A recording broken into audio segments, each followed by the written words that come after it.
said that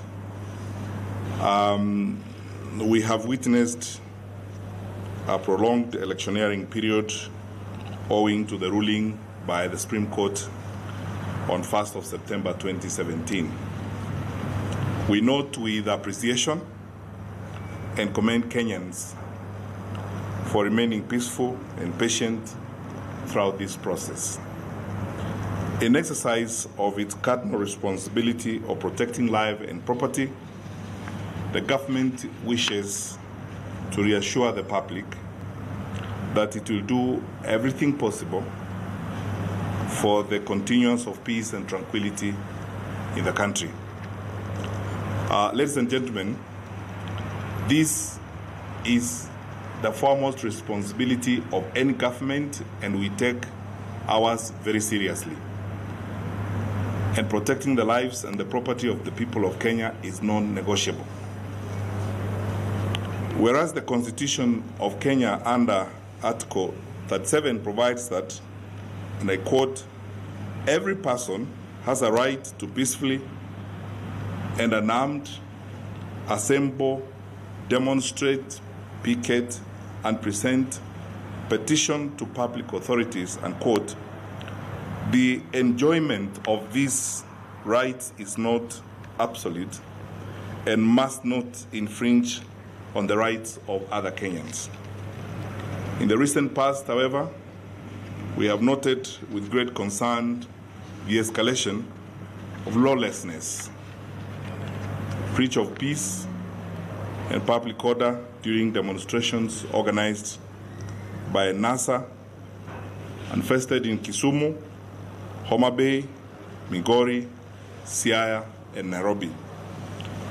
Through the attack on police stations, attack on police officers, occasioning grievous bodily harm, serious disruption of normal business activities, occasioning massive economic losses, assault on innocent civilians, destruction and looting of property, grave damage to public property and critical national infrastructure.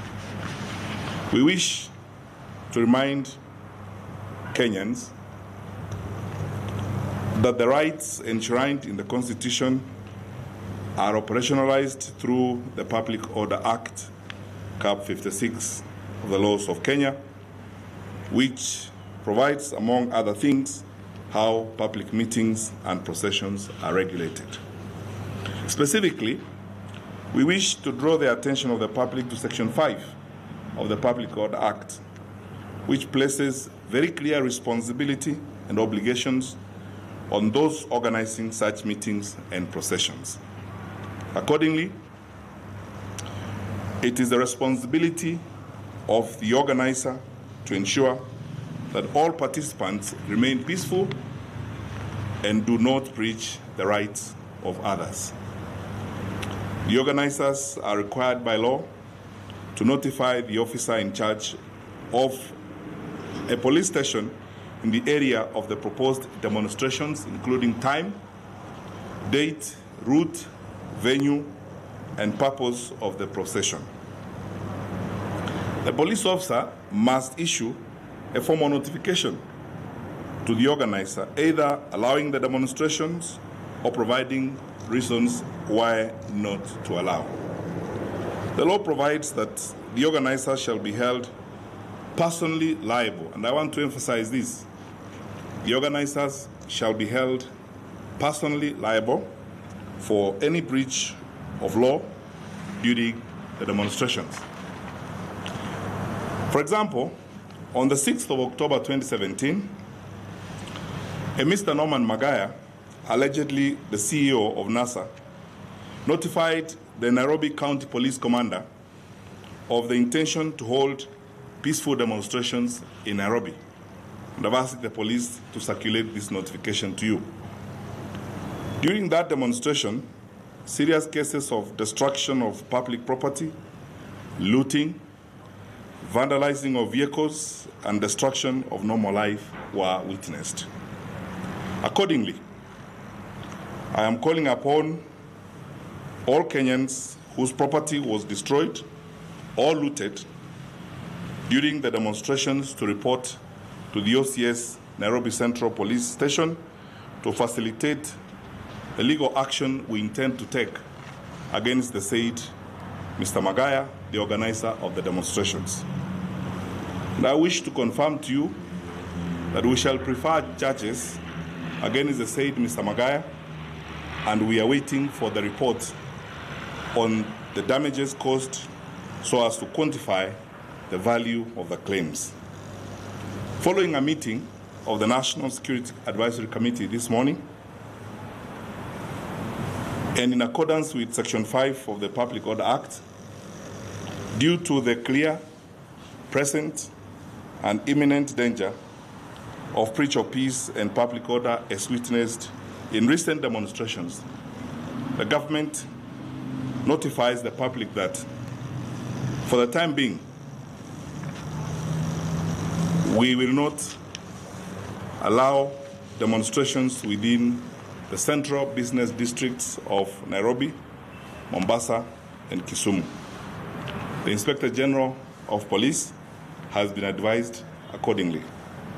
Further, in accordance with Article 54 of the Constitution of Kenya and pursuant to the powers accorded to me by Section 22 of the Public Order Act, I will shortly be gazetting regulations that govern the conduct of public processions and demonstrations.